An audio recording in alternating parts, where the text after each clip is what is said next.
Já, það ekki bara útrásarfyrirtæki og bankar sem hafa skuldsett landið og spennt bogann því þjóðin hefur lifað hátt undanfarin ár og einkaneysla margfaldast. Þóra og Steingrímur Dúi tóku saman nokkrar gamlar fréttir af lifnaðarháttum landans.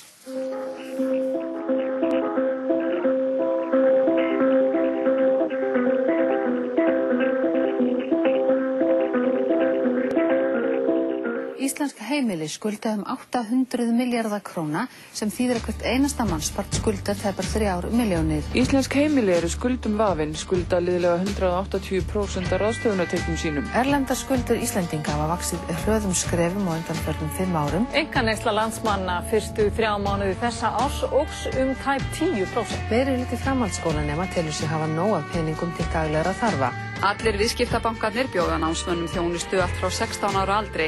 Þeir eru boðið lán, yfirdrættir, skipta vísareikninum, 100% bílalán, ekki byrja að borga fyrir eftir 2 ár. Samkvæmt heimildum fréttastofu eru þess dæmi að ungt fólk hafi safnað 20 milljónum króna í skuldir. Eru bankarnir óta þessu fólki?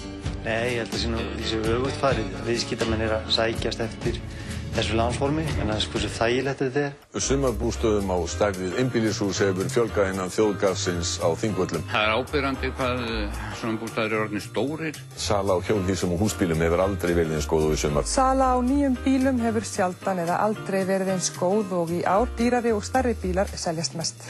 Fjöldi lúxusbíla hefur margfaldast á fáum árum. Það hefur fluttir inn margir, nýjir, dýrir, stórir bílar. 200 Íslendingar hafa pantað nýja gerð af Land Cruiser jeppa frá Toyota, en hver bíl kostar rúmlega 11 milljónir króna. Við erum kannski stærri bíla heldur en áður, þess að draga fellihísin og hjólhísin og allt það sem við þekkjum. Dæmi eru að innan við 10 ára gamlir bílar séu settir í endurvinnslu.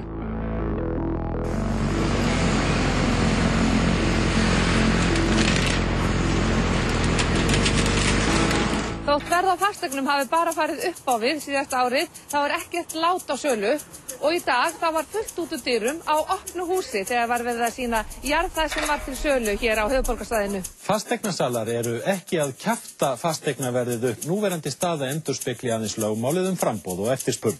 Íbúðaverð hefur hækkað allt að 180% á Austurlandi. Það sem varla hafði sést hamar á lofti í áratugi hefur hver nýbyggingin risið á fætur annarri.